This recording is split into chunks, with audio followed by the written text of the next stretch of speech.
Salut à tous, le 14 mai dernier avait lieu à Zolfingen en Suisse, le plus célèbre duathlon du monde, celui qui rêve de gagner toutes les stars de la discipline. On compare d'ailleurs fréquemment au niveau notoriété ce duathlon de Zolfingen à l'Ironman au niveau du triathlon d'Hawaï. À mes côtés pour commenter cette épreuve, il était déjà avec nous hier, Bruno Ferrat, champion de France. Il connaît parfaitement cette discipline et il va pouvoir nous parler au mieux de cette épreuve de Zolfingen, tout simplement parce qu'il y a participé. Il a terminé 20e de cette épreuve. Et puis pour compléter un petit peu son palmarès, sachez qu'il a terminé 4e des championnats d'Europe de duathlon en 94, 8e des championnats du monde en 91 et 11e en 92. Voilà, c'est ça, à Francfort. Bonjour Bruno et merci d'être à nos côtés pour commenter cette célèbre épreuve. Bonjour.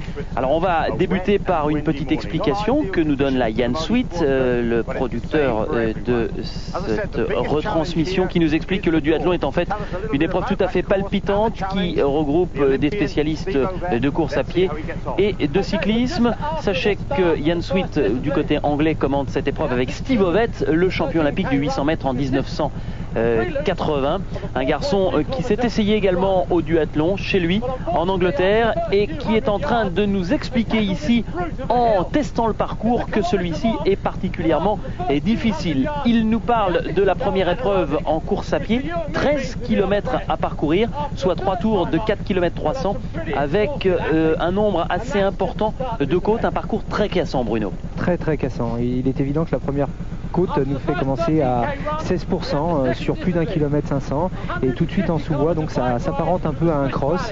Et il est vrai que les temps de repos sont limites parce qu'on enchaîne tout de suite derrière avec une descente, donc aucun temps de repos.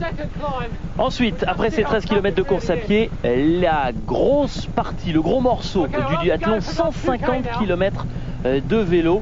3 boucles de 50 km avec une nouvelle fois un parcours très accidenté. Et vous le voyez, Steve Ovett qui a parcouru cette distance la veille nous prouve qu'il est très difficile ce parcours avec une nouvelle fois un nombre assez important de côtes, 3 par tour, ce qui fait 9 au total, et c'est là que les organismes sont particulièrement éprouvés. Tout à fait, le temps y a beaucoup contribué. Les 25 premiers kilomètres sont très sinueux et les 25 derniers beaucoup plus roulants, mais le froid rendait véritablement la deuxième partie périlleuse. Voilà, ensuite on se rend compte de ce parcours et de sa difficulté à l'essoufflement de Steve Ovett, qui récupère un petit peu en descente et qui explique à l'heure actuelle qu'il est particulièrement dangereux de prendre des risques dans ces descentes car, et Bruno vous le disait il y a quelques instants, les conditions climatiques ont rendu la chaussée très glissante et ont donc rendu ce parcours à vélo, surtout dans les descentes, particulièrement dangereux. On vous l'a dit, 13 km de course à pied, 150 km à vélo, et ce n'est pas terminé car en guise de dessert, si j'ose dire, on avait droit à 30 km à nouveau de course à pied, un parcours pratiquement héroïque, plus de 6 heures d'épreuve pour les meilleurs. Voilà, plus de 6 heures et pratiquement 7 heures pour le premier, Desberger, 6h59, et un aller-retour avec 15 km de montée et 15 km de descente, des petites côtes assassines de l'ordre de 16, même jusqu'à 23%, et véritablement très sollicitante pour les organismes. Alors vous parliez tout à l'heure d'Urs Delsberger, le champion d'Europe en titre. On avait d'ailleurs suivi les championnats d'Europe sur Eurosport. On vient de l'apercevoir, les concurrents sont très concentrés avant le départ. Regardez les conditions climatiques. C'était donc le 14 mai, il pleuvait, il faisait froid, 4 degrés au départ. Une nouvelle donnée très importante. Les organismes seront mis à rude épreuve et il y aura beaucoup d'abandons.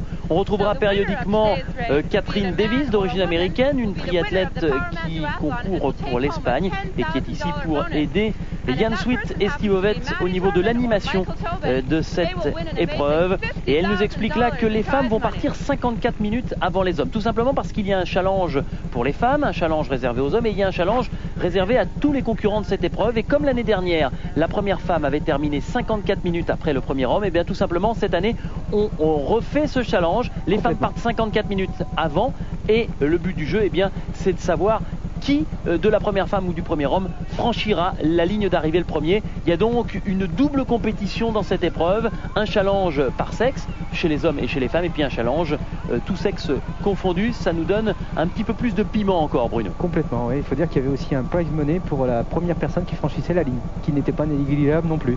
Ah, c'est vrai, on n'a pas encore parlé des gains qui sont assez importants. Imaginez que le premier de cette épreuve, que ce soit chez les hommes ou chez les femmes, indépendamment des prix supplémentaires qui pourront être attribués, est de 30 000 $. Vous ferez la conversion en fonction de votre monnaie, mais ça fait pas mal, pas mal. Alors on va s'intéresser pendant quelques minutes aux femmes, puisque je vous l'ai dit, elles sont parties 54 minutes avant les hommes, et on retrouve très vite en tête les favorites. Tout à fait. Là on voit Dolorica Gerber, une Suissesse qui a été championne d'Europe l'année dernière, qui a pris tout de suite les devants, avec également en première position, nous voyons une Suissesse qui répond au nom de... Ah, celle-ci est un petit peu plus méconnue. Erster Fur, qui est aussi une valeur sûre du Powerman, une Suissesse qui a brillé sur pas mal de manches du Powerman. En troisième position, nous rencontrons Monica Feuertzinger, qui a gagné à Venray Ferlinsbeck. Nous l'avons vu hier sur Eurosport. Il y a aussi les favorites qui maîtrisent. Katika Wiltenburg, une Hollandaise qui a gagné l'Ironman de Roth, qualificatif pour Hawaï l'année dernière. Et puis une jeune femme que l'on va revoir tout à l'heure, surtout dans son épreuve de prédilection, à savoir le vélo, la Française Isabelle Mouton. Tout à fait, qui était venue et qui l'avait annoncé pour la victoire.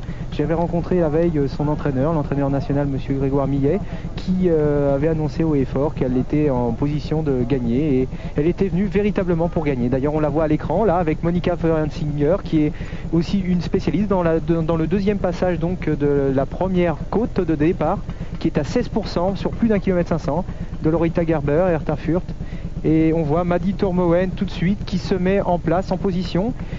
Peut-être qu'au départ ça peut paraître comme du bluff parce que c'est la favorite, mais elle impose tout de suite le tempo pour faire voir qu'elle est là pour gagner elle aussi.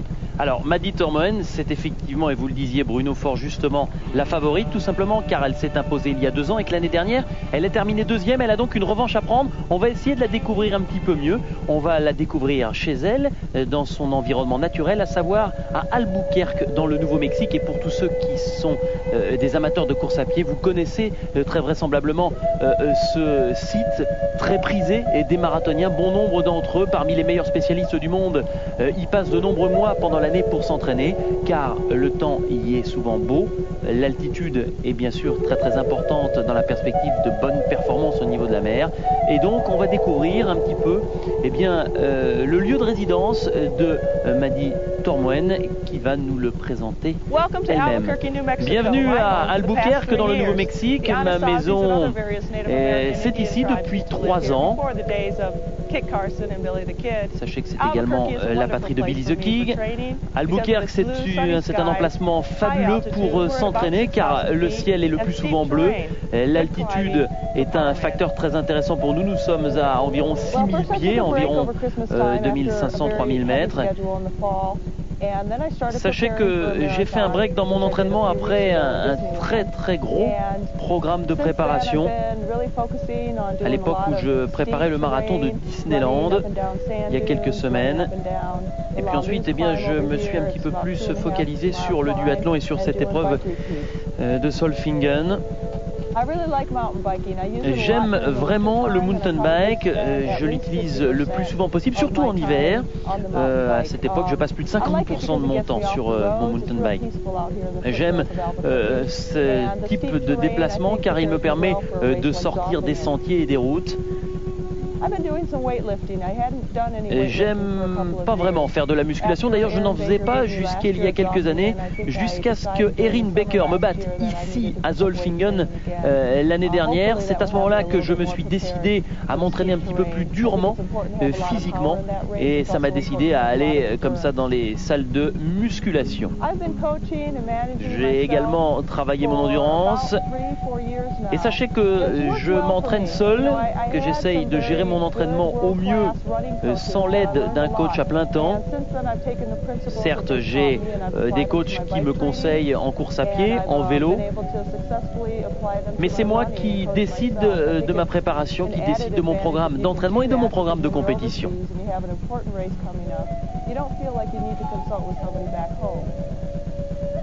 I relax through a lot of different ways. Alors cette année, sachez quand même que cet hiver, j'ai rejoint une équipe qui s'appelle l'équipe Endurance pour m'entraîner. Nous entraînions tous ensemble toutes les nuits de mardi à mercredi. C'était très intéressant, c'était motivant d'être plusieurs pour se tirer un petit peu la bourre. Alors maintenant, elle revient sur les prix décernés à Zolfingen. C'est vrai que 50 000 $, c'est très très important comme prime de victoire. Mais j'essaye de ne pas trop y penser pour ne pas me mettre trop de pression. L'important pour moi, c'est de contrôler les éléments naturels, de contrôler ma course, de bien me préparer. Ensuite, tout le reste, c'est du superflu. Et puis, il y a bien sûr le hasard de la compétition, le hasard de l'épreuve. Il faut essayer d'être bien le jour J.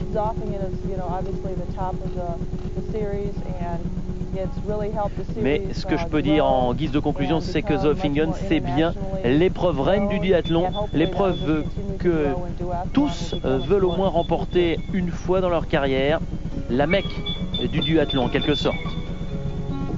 Sachez que cette jeune femme participera au championnat des États-Unis avant Atlanta dans la perspective de se qualifier dans une autre épreuve pour les Jeux Olympiques, à savoir le marathon, où elle possède un record à 2h43 minutes et 58 secondes. On la voit en tête depuis le départ. Cette américaine a décidé de prendre le commandement. Elle a un petit peu rétrogradé ici, dans la perspective peut-être de l'épreuve de vélo où elle excelle, histoire de ne pas arriver trop fatiguée et de pouvoir rebondir le mieux possible au départ de l'épreuve de vélo. Complètement, oui. Là, elle a fait un petit peu redescendre ses pulsations. Elle s'est concentrée, elle est lucide. Elle sait que maintenant, le plus dur commence, déjà au niveau climatique. Et là, elle s'apprête donc à partir en vélo en très très bonne position. Elle était en deuxième position, devancée par la Canadienne Heather Four, qui avait gagné le Powerman du Canada, qui avait terminé deuxième au Japon, à Chicago et en Floride. On va marquer, Bruno, une première page de publicité. On se retrouve dans quelques instants pour la suite de ce duathlon de Zolfingen avec le départ des hommes et le début de la compétition entre les hommes et les femmes. A tout de suite. Voilà, on revient à Zolfingen pour la suite de ce duathlon. Les féminines étaient parties à 7h36, on vous l'a dit. Les hommes partaient 54 minutes après. 8h30, départ des hommes avec tous les favoris sur la ligne de départ et un certain Bruno Ferrat. Alors racontez-nous, Bruno, alors que les hommes ne viennent que de s'élancer, comment ça se passe? Je crois qu'ici, on est loin du sport professionnel, des grands hôtels luxueux avant le départ. Je crois que vous-même, vous avez dormi dans la voiture avant le départ. Oui, complètement, parce que bon, c'était aussi pour des questions que le fait que tous les hôtels étaient pris, et dans ces cas-là il faut réagir. Alors j'ai dormi dans ma voiture et j'étais très bien d'ailleurs, j'étais à température. Le classement des 13 km chez les féminines, vous voyez que l'américaine Tormoen est en tête devant Heather Four, la canadienne, et on voit à 30 secondes de la première, c'est-à-dire que rien n'est encore fait, la française Isabelle Mouton qui était partie prudemment mais qui est en train de grappiller de précieuses secondes et qui va pouvoir donner toute son énergie maintenant dans l'épreuve de vélo. Complètement. Là on voit déjà les premiers hommes, on voit d'ailleurs Yves Tabaran, un Français, un vétéran qui avait fait 17e l'année dernière, Jean-Claude Carrère juste derrière, Pierre Papet avec le dossard 493, un très très bon coureur aussi à pied qui avait fait 1h01 aux 20 km dans les temps jadis, c'est un ancien athlète maintenant. Alors on va retrouver très vite la tête de la course et dans cette tête, eh bien, on va retrouver un Français, Jean-Claude Carrère, qui est parti très vite, qui affectionne ce premier parcours en course à pied avec le dossard 396. Le voici. Tout à fait. On va en parler un petit peu plus. Sachez qu'il est champion de France de duathlon des neiges. Alors le duathlon des neiges, c'est différent de celui-ci. Pas de vélo. On remplace le vélo par le ski de fond. Course à pied, ski de fond, course à pied. Il est également spécialiste de tout ce qui concerne les courses en montagne et pendant toute la première portion du parcours, on va le voir en tête aux côtés d'Eduardo Arenal, l'Espagnol, et aux côtés du Sud-Africain Ben Van Voeren. Mais il faut savoir gérer son effort, rien ne sert de partir trop vite, il faut être capable d'aller jusqu'au bout. Et derrière cette première épreuve, il y a 150 km en vélo et 30 de course à pied, donc partir vite, c'est parfois un peu risqué. Et d'ailleurs, Jean-Claude Carrère va la prendre à ses dépens. Ah oui, complètement, il m'a confessé à l'arrivée, bon, il a arrêté au premier tour vélo, transit froid déjà d'une part, et puis très fatigué parce qu'il avait éprouvé ses organismes à l'issue de la première course à pied. Il voulait se faire voir, et c'est tout à son honneur, un Français aux premières loges dans la première course à pied à Zolfingen. On retrouve les féminines qui, elles, en ont terminé avec leur première épreuve, les 13 km de course à pied. Elles se sont élancées à vélo.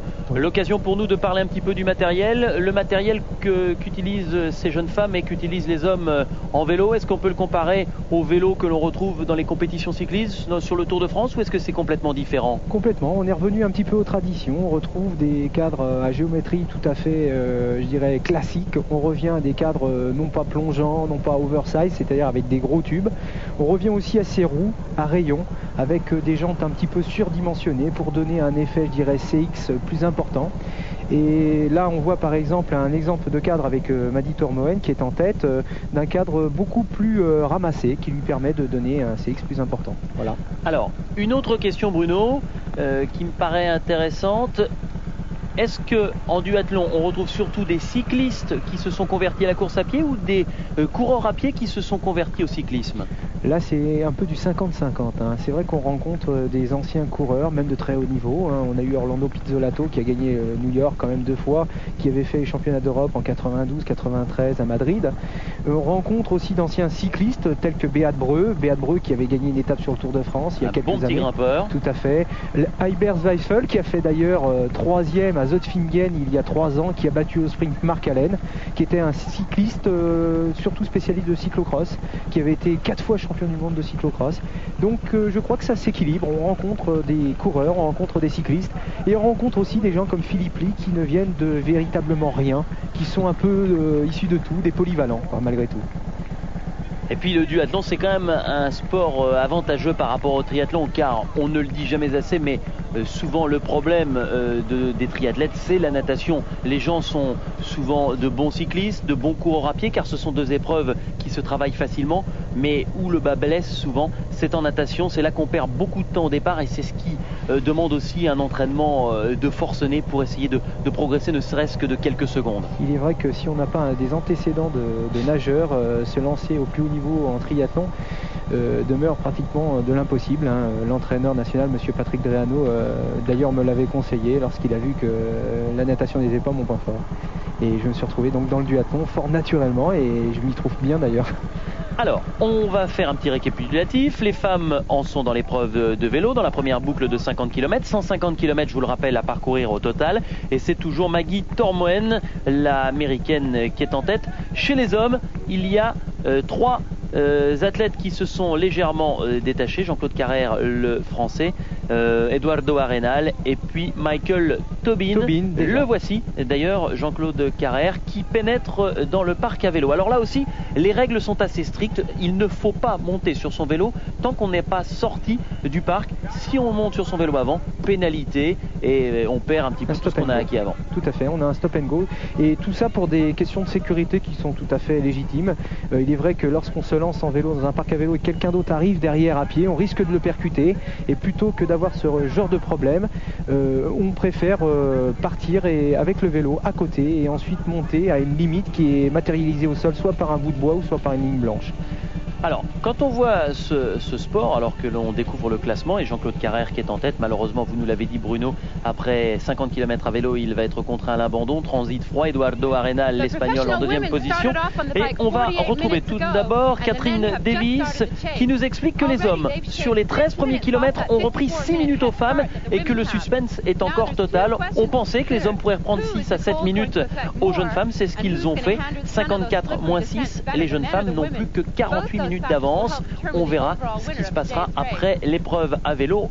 Personne n'est encore capable à ce moment-là de la compétition de savoir qui du premier homme ou de la première femme franchira la ligne d'arrivée en tête avec, comme vous le disiez Bruno, 10 000 $ en prime en plus à celui qui franchira cette ligne le premier. Oui, je voulais vous demander Bruno, on ne comprend pas bien pourquoi un sport comme celui-ci, avec de la course à pied, du vélo, de sport très simple, de sport très apprécié, ne rencontre pas plus de public, ne rencontre pas plus les médias. C'est un sport que peu de monde pratique, que peu de monde connaît, que peu de monde vient regarder, que ce soit à la télévision ou sur place. Est-ce qu'il n'y a pas un petit problème de communication qui pourrait être réparé rapidement? Je pense, oui. Je pense que c'est encore à l'état embryonnaire au niveau de la communication. Il est vrai qu'à la Fédération française, beaucoup de personnes font des efforts pour le faire connaître. On a un entraîneur maintenant national, monsieur Claude Meyer, qui s'occupe à bien. On a même maintenant un président de la fédération qui s'occupe que du duathlon. On a un petit peu créé un département du duathlon en France, monsieur Yves Raïl, et toutes ces personnes font en sorte que le duathlon puisse devenir quelque chose de populaire, et on a créé des duathlons à venir pour permettre aux jeunes de s'identifier un petit peu à cette élite que l'on voit en ce moment sous nos yeux.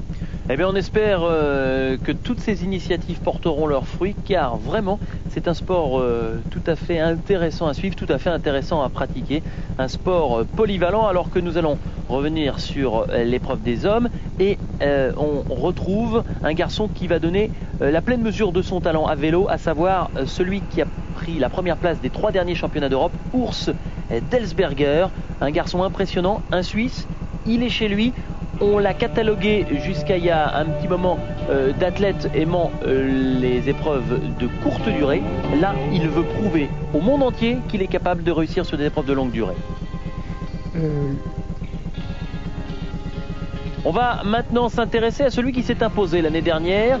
Malheureusement, le Suisse Olivier Bernard va connaître pas mal de difficultés.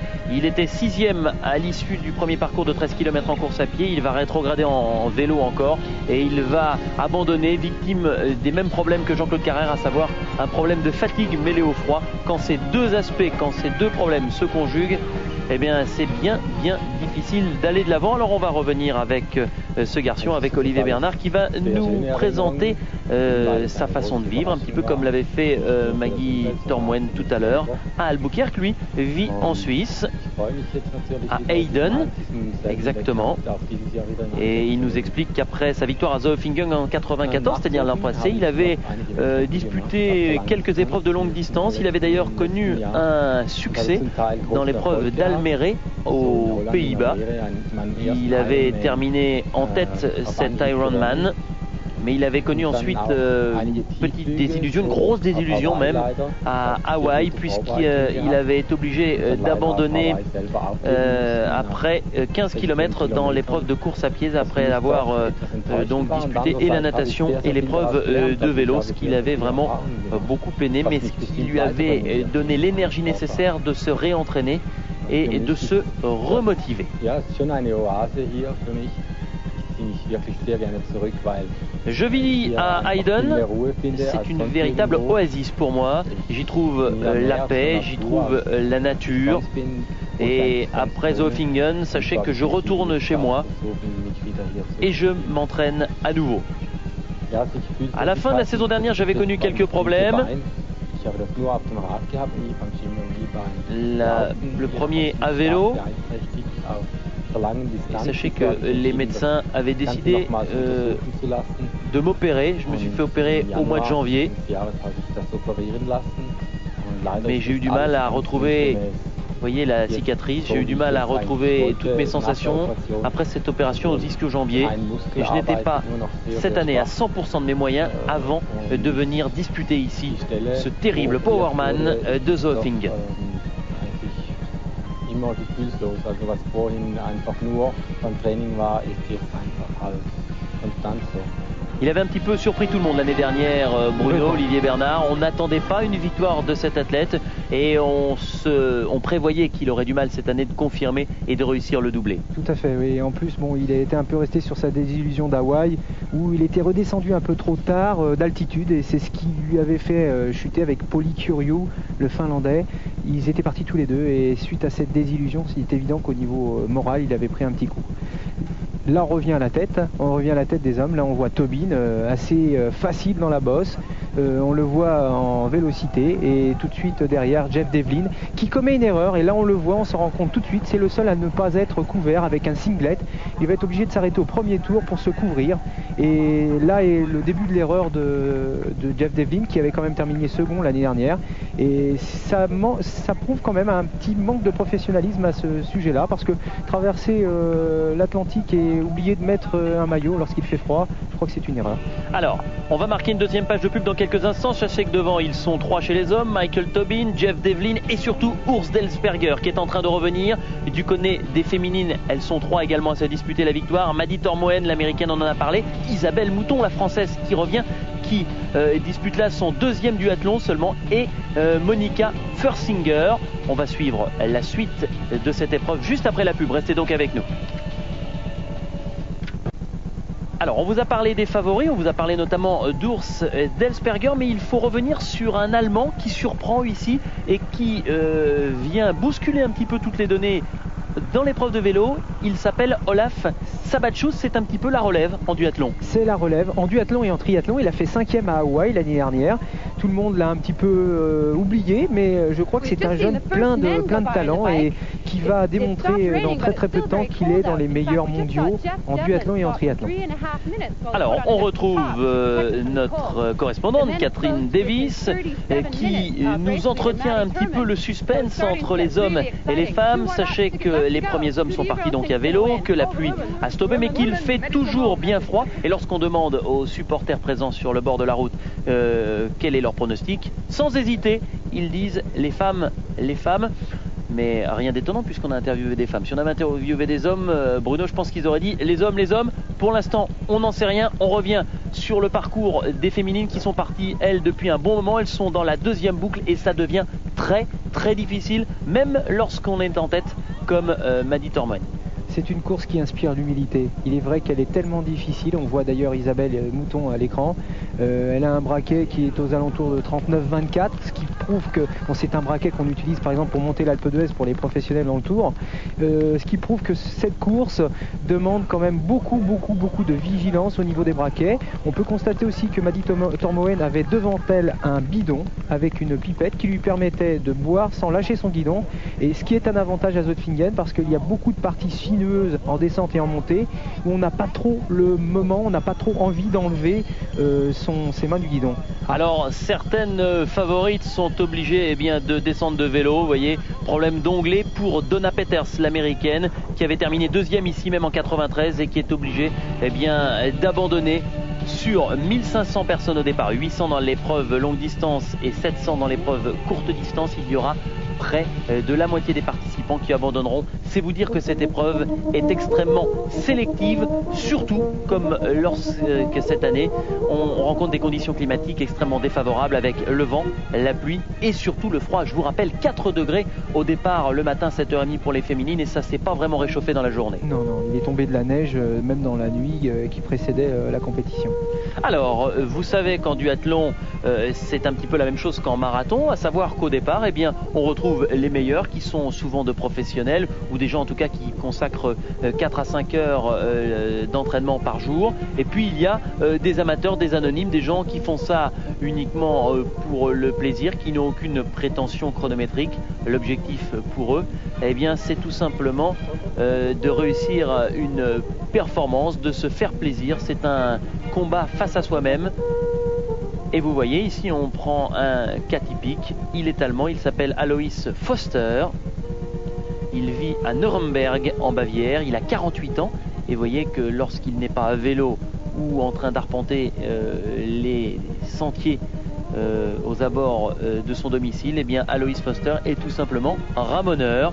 On le voit ici en plein effort.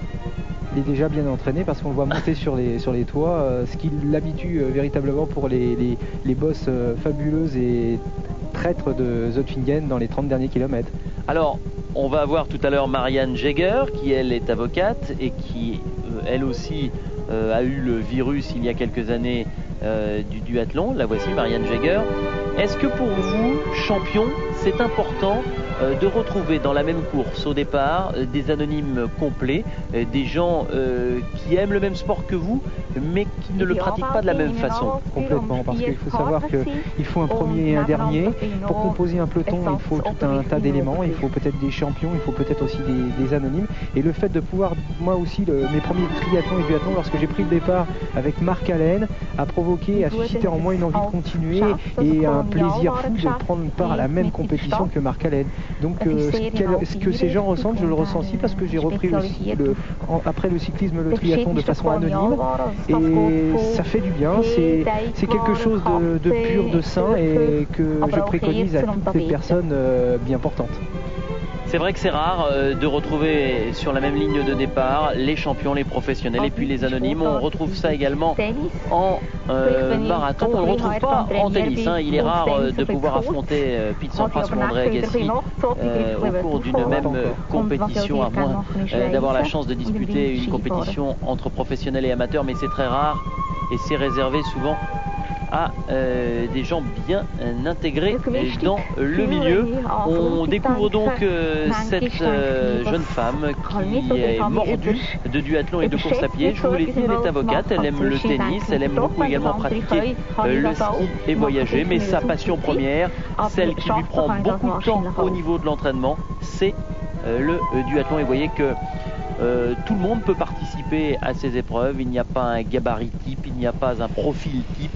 Tous les gens qui aiment se faire mal sur un vélo ou les chaussures aux pieds sont invités à peut-être un jour essayer ça.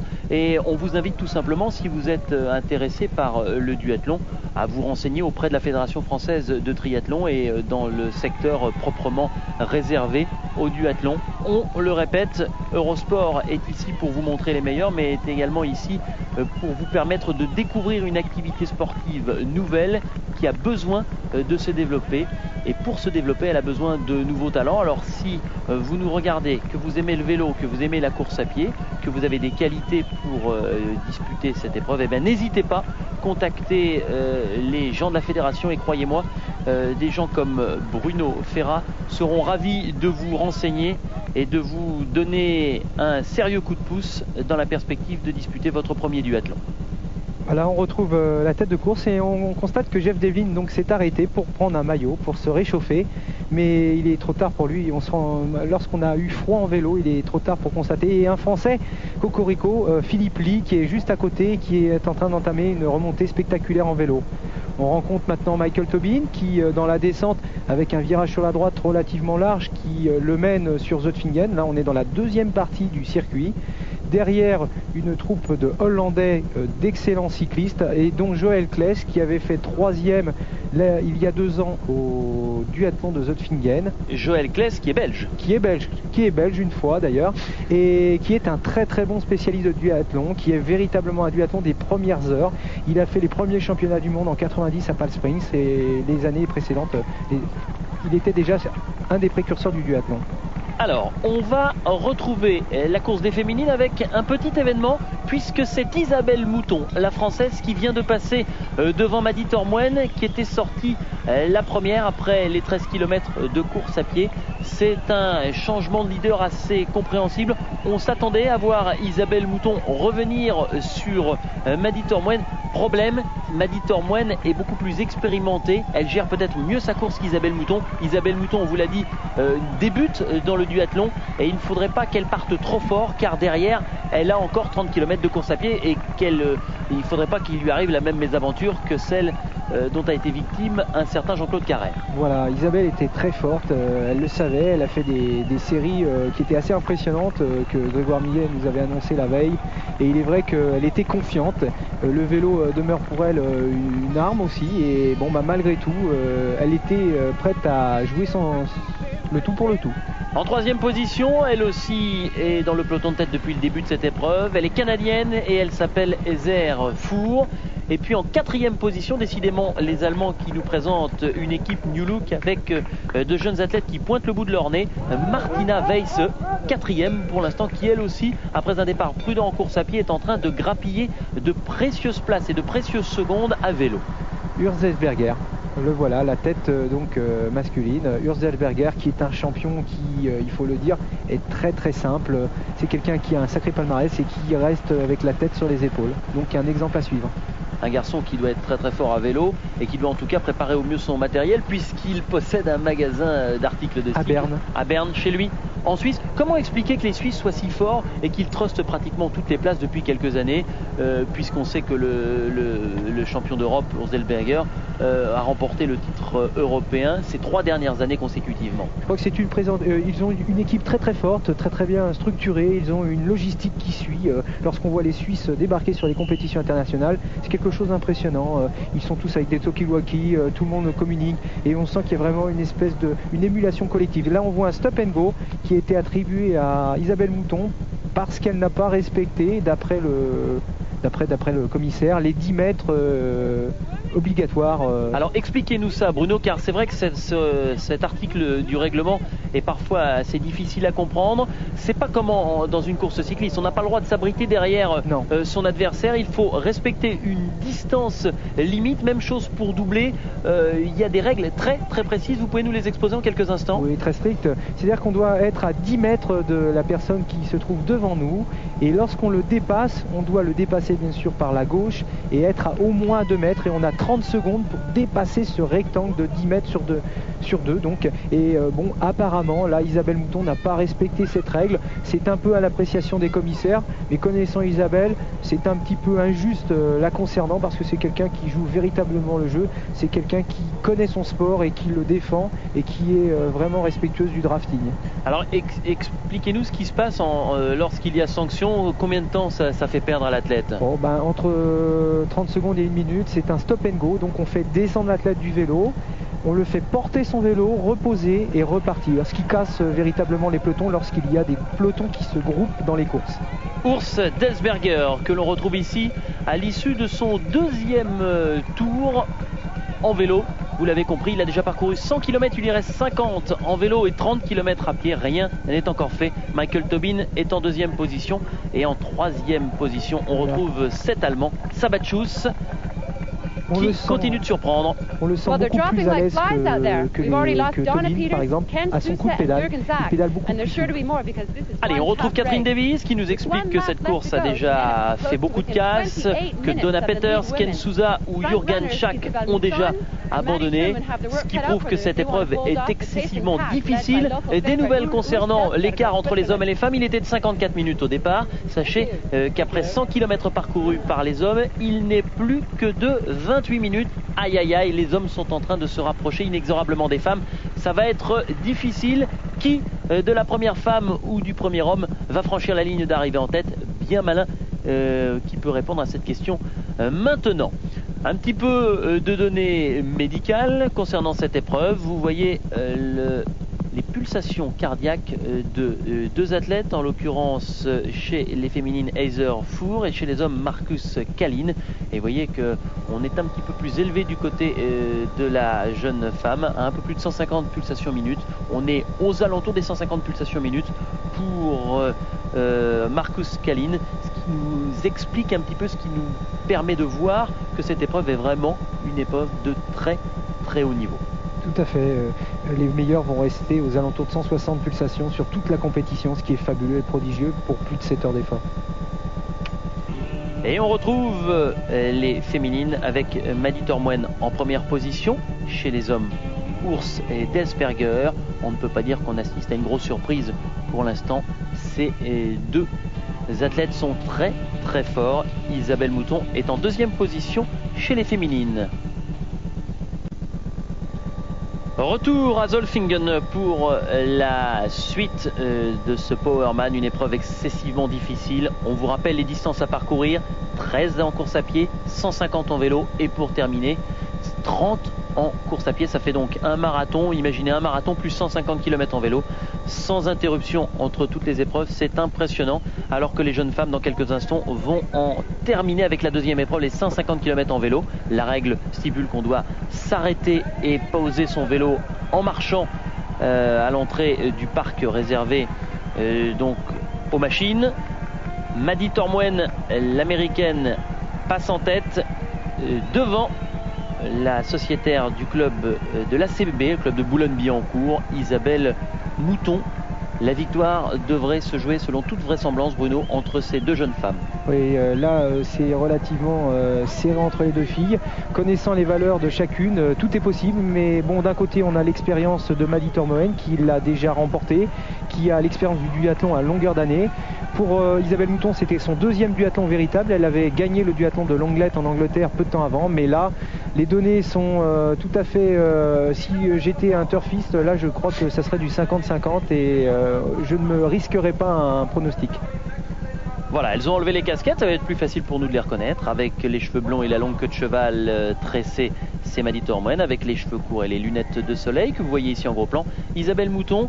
Bruno, on va parler un petit peu de technique, on va parler un petit peu de tactique. Comment prépare-t-on, comment gère-t-on le passage entre le vélo et la course à pied quand on vient de passer plusieurs heures sur une machine comme ça? Est-ce que durant les 2 ou 3 premiers kilomètres, on va volontairement moins vite qu'à l'accoutumée pour essayer de remettre les muscles en place, ou est-ce d'entrée on attaque à fond pour essayer de marquer des points très vite? Sur un duathlon, dans la deuxième partie, après avoir fait une visualisation en vélo pour bien reconnaître ses affaires, parce qu'il y a aussi ce problème à pas perdre trop de temps, on part relativement vite, c'est-à-dire que le premier kilomètre va être fait de façon, je dirais, un peu plus rapide que le reste de la compétition pour favoriser le transfert musculaire. C'est-à-dire qu'on a beaucoup couru avec les quadriceps en vélo, et là on va ressolliciter les ischios, et donc ce transfert, pour qu'il se fasse beaucoup plus rapidement, on va le faire donc en enchaînant beaucoup plus rapidement le premier kilomètre, et ensuite avec cette lucidité qui va caractériser tous les duathlètes et triathlètes, on va relâcher un peu la pression, refaire descendre les pulsations et repartir à la vitesse de croisière, car là il n'y a pas d'erreur à faire. C'est très long, 30 km, et si on se met tout de suite dans le rouge, on le paye de façon très dure, c'est-à-dire des minutes et des minutes, voire même des demi-heures pour certains. Alors, on a vu que Isabelle Mouton était en deuxième position derrière Mady Tormoen, mais une information importante, et vous l'avez peut-être vu, c'est l'américaine qui est ressortie du parc à vélo avec une poche de glace sur son tendon d'Achille. Elle souffre du tendon d'Achille après les 150 km à vélo. Isabelle Mouton doit pouvoir en profiter, même si il n'est pas impossible que la Française n'ait pas vu cet aspect de la course. Oui. On va revenir sur Isabelle Mouton justement, avec de bien belles images de la Côte d'Azur et de Cap Esterel, qui est selon elle l'endroit le plus propice pour s'entraîner. Alors c'est vrai qu'on se rend compte qu'elle parle bien anglais, Isabelle Mouton, pour les besoins de notre chaîne européenne. On ne va pas traduire au mot à mot ce qu'elle dit, ce serait un petit peu lancinant. Par contre, vous Bruno qui la connaissez bien, vous pourriez nous la présenter un petit peu. C'est une grande championne, elle a été championne du monde à Nice en triathlon. C'est la référence féminine, triathlon et maintenant duathlon confondu, puisqu'elle est venue à Zotfingen. Elle est aussi avec sa sœur jumelle, donc Béatrice Mouton, une des 2 féminines qui, je dirais, rafle tout au niveau mondial. C'est la Française la plus courageuse, je dirais, qui s'est lancée dans la Coupe du Monde, qui a été de part et d'autre dans le monde pour justement faire valoir le triathlon français et se parfaire pour lui permettre justement d'avoir ce titre en 94 à Nice, de championne du monde de triathlon longue distance. Alors c'est étonnant de retrouver 2 sœurs. On sait que ça arrive aussi avec 2 frères, puisqu'on a notamment l'exemple des 2 frères Sanson en triathlon. Ça doit lui permettre de se motiver au niveau de l'entraînement. C'est toujours sympa d'avoir toujours un partenaire, et puis lorsque c'est sa sœur, on se connaît bien, il y a des automatismes qui reviennent très fréquemment, il y a une forme de motivation, d'automotivation qui doit jouer aussi. Je crois, malgré tout, je pense que dans le cas des jumeaux, comme l'exemple des sœurs Isabelle et Béatrice Mouton, il y a peut-être ce côté aussi de supériorité de l'un par rapport à l'autre, et ça peut être bien vécu comme mal, donc je sais pas, à ce niveau-là, connaissant les deux, je crois qu'entre elles règne une parfaite harmonie et une complémentarité, parce qu'elles s'entraînent régulièrement ensemble, et elles sont toutes les deux licenciées d'ailleurs à la CBB. Comment ça se passe quand on se prépare pour une épreuve comme celle de Zofingen, aussi difficile, aussi longue? Quelle est la journée type, la semaine type, le mois type d'un duathlète avant une épreuve comme celle-ci? C'est combien d'heures d'entraînement par jour? C'est combien de kilomètres? Matérialisons un petit peu tout ça. Si on veut véritablement le faire dans d'excellentes conditions, je crois que de faire 4 à 500 km de vélo par semaine n'est pas superflu, comme le fait de courir à pied aux alentours de 50 à 100 km pour les plus courageux et plus, je dirais, coureurs à pied, tout en ne négligeant pas la qualité des enchaînements. S'habituer à enchaîner, je crois que c'est aussi la clé de voûte du duathlon et du triathlon, s'habituer à enchaîner régulièrement.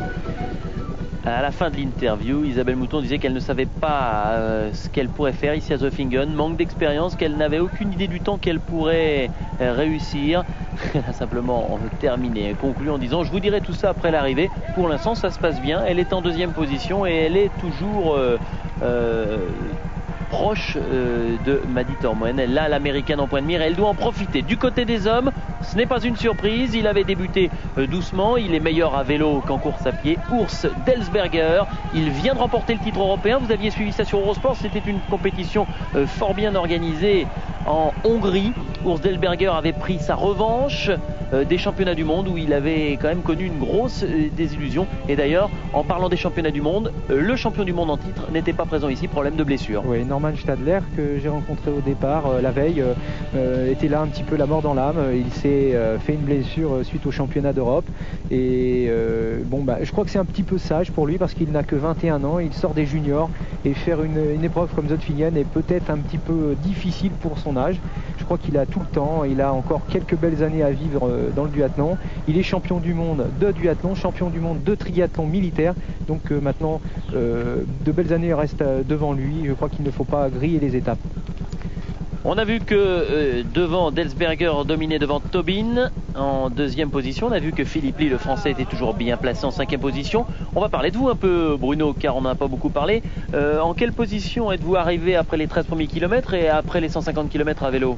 J'étais relativement loin. C'était une course de prudence. Je reprenais. J'avais pas trop encore de. Je savais que j'avais un petit moteur avec un petit réservoir et je voulais le mener à bien. Et connaissant les conditions climatiques, je me suis dit que devant ça allait forcément casser. Et j'ai donc posé le vélo aux alentours de la 30e place pour revenir prudemment sur la course à pied et aller récupérer, grignoter quelques personnes et remonter dans les 15 premiers à mi-course.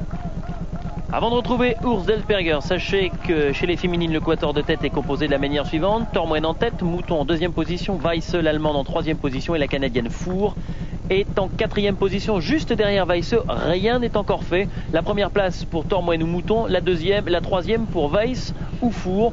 En ce qui concerne la course des hommes, ça paraît très très bien parti pour Delsberger, qui est en tête et qui a en plus la maturité nécessaire, l'expérience pour gérer sa course, même si c'est vrai qu'il est plus à l'aise sur des épreuves de courte distance, mais il est en train de nous prouver ici même qu'il est capable d'être très très polyvalent. Oui, on voyait d'ailleurs derrière lui une valeur sûre aussi, l'allemand Olaf Sabachus, qui lui aussi assure le spectacle. Tout de suite Rainer Müller, l'allemand, qui est en troisième position, un très bon triathlète. Là on retrouve maintenant Maddie Tormoen, l'inévitable Maddie Tormoen, qui gère son avance. C'est vrai qu'entre les deux filles il n'y a pas grand chose et je crois que c'est une partie un petit peu qui s'apparenterait à un match de boxe. Ça va être à la première fille qui donnera le coup le plus fort que le chaos va arriver. Là on voit vue d'hélicoptère Isabelle Mouton qui assure aussi un très très bon train, qui d'ailleurs est dans les moyennes avoisinantes 15 km/h. Elle arrive au turning point. Voilà, c'est un moment stratégique, un moment très important. Turning point, c'est simple, ils ont fait 15 km, il leur en reste 15 encore à parcourir, avec toujours la même chose devant. Maddie Tormoen est en tête devant Isabelle Mouton. On la voit regarder sa montre, elle est réglée comme du papier à musique, hein, c'est le moment de le dire.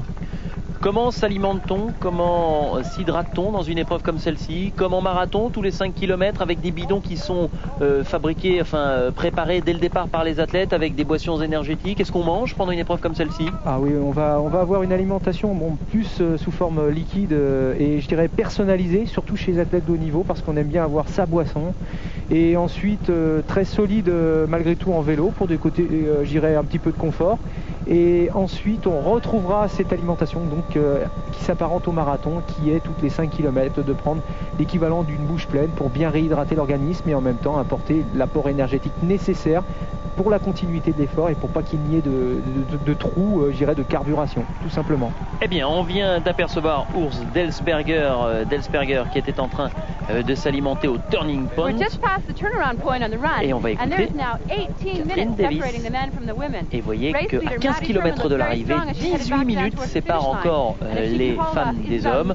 Alors 18 minutes, ça ne vous dit peut-être pas grand-chose. Bruno, est-ce qu'à 15 km de l'arrivée, quand il y a 18 minutes d'écart, on est certain de l'issue de cette compétition entre les hommes et les femmes. Ah ouais, là, pour moi, il n'y a aucun problème. Reprendre plus d'1 minute au kilomètre à Madi Tormoen, étant donné qu'elle a couru quand même les 30 km en 2 heures et 12 minutes, je crois que là, les dés sont jetés. On connaît l'issue. Moralité, les femmes vont réduire l'écart de l'an passé. Je vous rappelle que l'année dernière, entre Olivier Bernard et Erin Becker, il y avait eu 54 minutes, 6h19 minutes et 44 secondes pour Olivier Bernard, 7h07 minutes et 22 secondes pour Erin Becker. Cette année, eh bien, il y aura moins, avec la victoire de la plus expérimentée, d'une jeune femme qui a pris le commandement pratiquement depuis le départ. Elle a su prendre ses responsabilités, elle connaissait son niveau de performance, elle connaissait son état de préparation et elle s'impose après une course tout à fait superbe, car c'est vrai que c'est très très intéressant et c'est très important de signaler qu'elle a été en tête pratiquement de bout en bout. La première partie en course à pied, les 150 km à vélo, et malgré la résistance de Isabelle Mouton, elle a réussi à garder une avance nécessaire pour s'imposer. C'est fabuleux, c'est fabuleux. D'ailleurs, on peut dire que les femmes, sans faire je ne suis pas du tout un macho, mais on peut dire que les femmes sont véritablement beaucoup plus, je dirais, performantes dans les efforts de très très longue durée. Elles font preuve d'endurance. Je crois que les hommes ont tiré une leçon par rapport à ça. Alors, on voit maintenant l'arrivée d'Urs Delsberger. Sachez que chez les féminines, Madi Tormoen devance Isabelle Mouton, Martina Weiss, Heather Four, Sylvia Nussbauer. Du côté des hommes, c'est la consécration pour celui que vous considérez, Bruno, et à mon avis vous avez raison de le considérer comme ça, comme le meilleur duathlète de ces 5 ou 6 dernières années, celui qui a réussi le plus de belles performances.